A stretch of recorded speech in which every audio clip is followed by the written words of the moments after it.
Be ready. 5 seconds.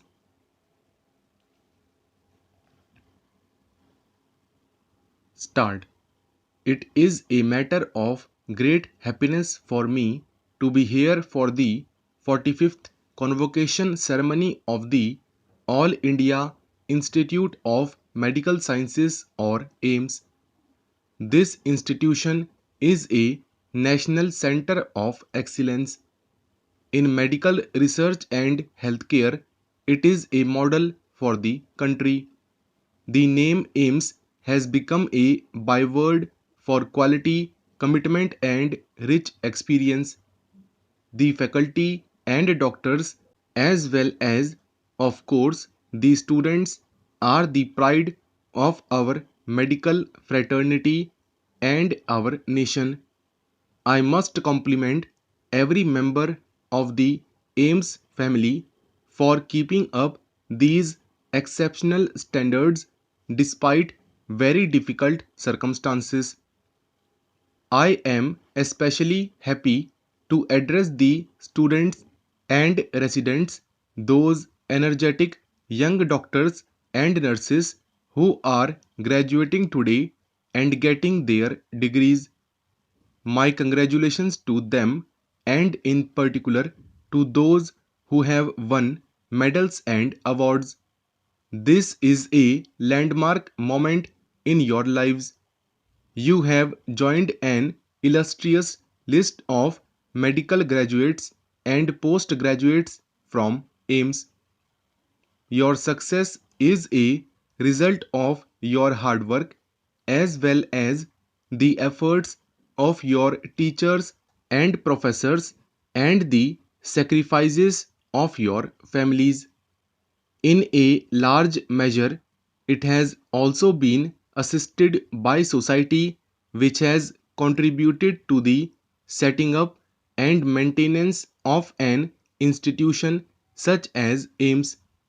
As such, as you go into the world, a world that needs your services more than ever before, please remember that you need to give back to society. It is true that you need to be legitimately rewarded for your academic excellence, your medical skills, and your expertise. Yet, as doctors, your services must be available both to those who can afford your fees and also to those who are less fortunate and cannot afford.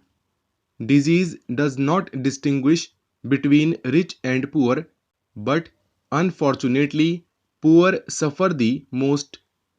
It is for society to profit from medical science. It is not for medical science to profiteer from society. Patients and their families have great trust in you and see you as next to God. It is upon you to ensure that the trust is given due respect and that you treat them with care and compassion. A key role in meeting our health challenges is played by our very vigilant and very skilled nurses and paramedics. Their work almost never stops. Their sense of duty and compassion has made Indian nurses, both women and men, among the most outstanding professionals in our country across all fields. In this context, I must make a special mention of the nursing students who are graduating today. My congratulations to all of you. India is a country of paradoxes.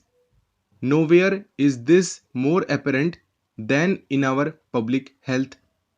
Traditional challenges such as diarrhea, pneumonia, and TB, along with maternal and child mortality figures that are improving but are still worrying, are a concern.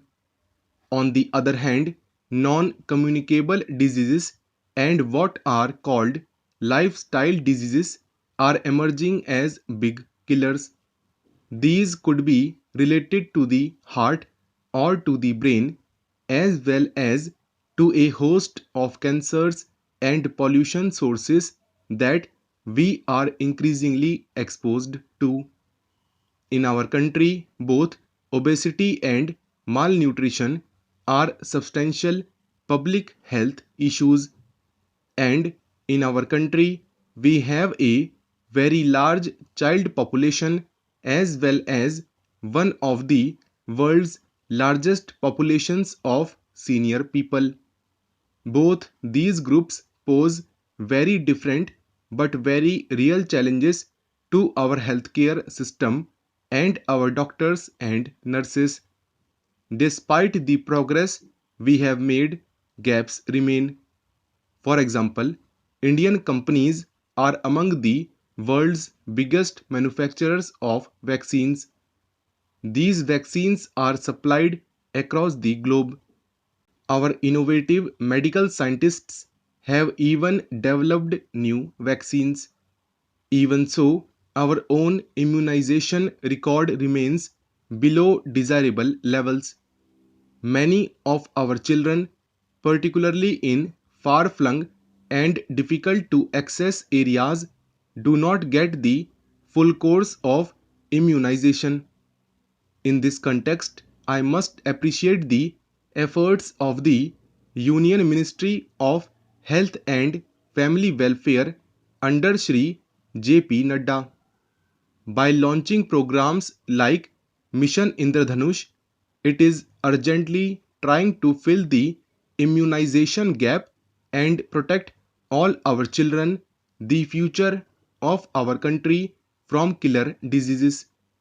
The scenario I have described above requires coordinated action by all stakeholders, whether in the government or the private sector, whether at the grassroots in the form of our dedicated ASHA workers and ANMs, or by specialists in leading referral hospitals such as AIIMS. The use of technology and the adoption of telemedicine, at least for diagnosis, will also go a long way in taking healthcare to those who need it most. Cutting edge research in institutions such as AIIMS will be fundamental to taking on emerging diseases and health challenges. In all this, the principal actors, the fulcrum of the medical system, are the doctors, all of you who are being awarded degrees today.